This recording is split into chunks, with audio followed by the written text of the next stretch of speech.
নমস্কার বন্ধুরা, আজকে আমরা জানব মৃত্যু আসলে কি এবং কেন সেটাকে ভয় পাওয়ার কিছু নেই। কুরুক্ষেত্রের প্রান্তরে যুদ্ধ শুরু হওয়ার ঠিক আগে একজন মানুষ ভেঙে পড়েছিলেন। তার হাত পা কাঁপছিল, গান্ডীব ধনুক হাত থেকে পড়ে যাচ্ছিল।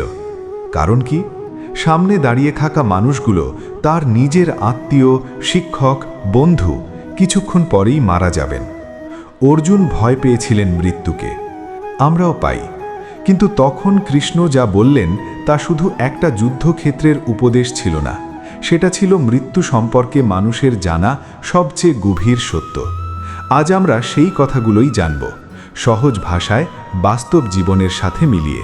ভগবদ্গীতা শুরু হয়েছে ঠিক এই মুহূর্ত থেকে। অর্জুন ধনুক নামিয়ে রেখে বলছেন, আমি যুদ্ধ করব না, আমার আপনজনদের মেরে আমি কি পাব? কৃষ্ণ অর্জুনকে বকাঝকা করেননি, তিনি বসে ব্যাখ্যা করেছিলেন মৃত্যু আসলে কি এবং কেন সেটাকে ভয় পাওয়ার কিছু নেই। আর এই ব্যাখ্যাই আজ পৃথিবীর কোটি কোটি মানুষকে শান্তি দিয়ে আসছে, যারা প্রিয়জন হারানোর শোকে কাতর, যারা নিজের মৃত্যু ভয়ে রাতে ঘুমোতে পারেন না।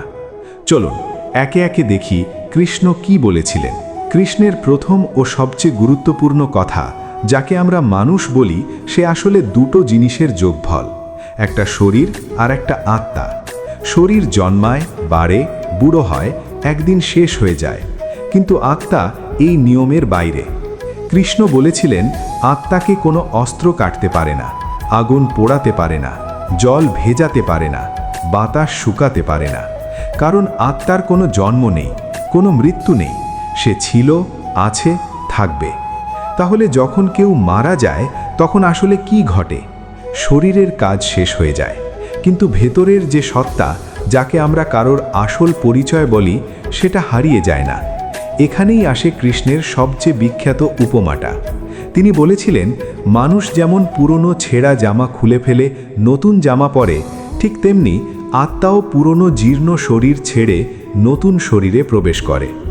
একবার ভাবুন, আপনার প্রিয় জামাটা যখন ছিঁড়ে যায়, আপনি কি সেই জামার জন্য সারা জীবন কাঁদেন? না, আপনি জানেন জামাটা শুধু একটা আবরণ ছিল, আসল আপনি তো এখনও আছেন। কৃষ্ণের মতে শরীরও তাই, এটা আত্মার সাময়িক আবাস। মৃত্যু মানে এই আবাস বদলানো, শেষ হয়ে যাওয়া নয়। এই একটা উপমা হাজার বছর ধরে মানুষকে শোকের মধ্যে সান্ত্বনা দিয়ে এসেছে। কারণ যখন আমরা বুঝি প্রিয়জন হারিয়ে যাননি, শুধু তার যাত্রার পরের ধাপে গেছেন, তখন কষ্টটা অন্য রকম হয়ে যায়। কৃষ্ণ অর্জুনকে আরেকটা জিনিস মনে করিয়ে দিয়েছিলেন, যে জন্মেছে তার মৃত্যু অবশ্যম্ভাবী, আর যে মারা গেছে তার আবার জন্ম নেওয়াও নিশ্চিত। এটা প্রকৃতির নিয়ম, ঋতু বদলানোর মতোই স্বাভাবিক। তাহলে এই অনিবার্য বিষয় নিয়ে শোক করার মানে কি? কৃষ্ণ বলছেন না যে শোক করা ভুল, কিন্তু তিনি বলছেন যা ঠেকানো যায় না তার জন্য নিজেকে ভেঙে ফেলার দরকার নেই। আমরা প্রতিদিন এই সত্যটা ভুলে যাই। আমরা ভাবি জীবন চিরস্থায়ী, তাই ছোট ছোট জিনিস নিয়ে ঝগড়া করি, রাগ পুষে রাখি, কাল বলবো ভেবে আজকের ভালোবাসা প্রকাশ করি না। কৃষ্ণের এই কথা আমাদের মনে করিয়ে দেয় সময় সীমিত, তাই যা গুরুত্বপূর্ণ তা আজই করুন। এখানে একটা গুরুত্বপূর্ণ পয়েন্ট আছে। কৃষ্ণ অর্জুনকে মৃত্যুর দর্শন শুধু শান্ত করার জন্য শেখাননি, তিনি চেয়েছিলেন অর্জুন এই ভয় কাটিয়ে নিজের কর্তব্য পালন করুক। এটাই কৃষ্ণের শিক্ষার আসল সৌন্দর্য। মৃত্যুকে বোঝা মানে জীবন থেকে পালানো নয়, বরং জীবনকে আরও সাহসের সাথে যাপন করা। যখন আপনি জানবেন যে চূড়ান্ত সত্য কি, তখন ছোট ছোট ভয়, মানুষের সমালোচনা, ব্যর্থতার আশঙ্কা, এসব আপনাকে আর থামিয়ে রাখতে পারবে না। যে মানুষ মৃত্যুকে ভয় পায় না, সে জীবনকেও ভয় পায় না।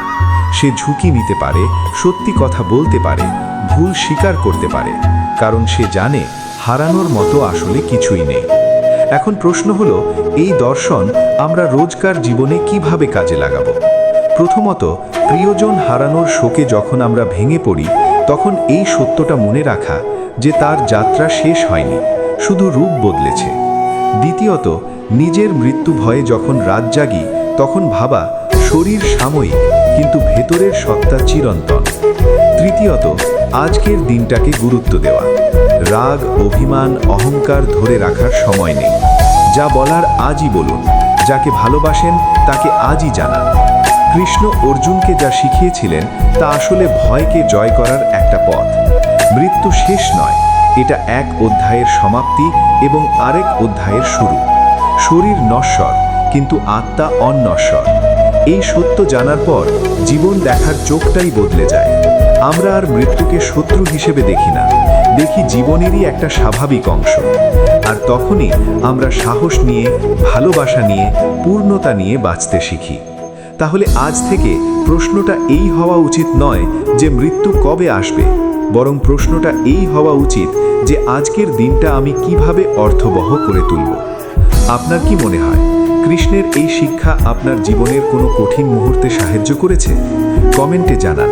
ভিডিওটা ভালো লাগলে লাইক করুন, চ্যানেল সাবস্ক্রাইব করে রাখুন, কারণ সামনে আরও এমন গভীর, জীবন বদলে যাওয়া কথা নিয়ে আসছি।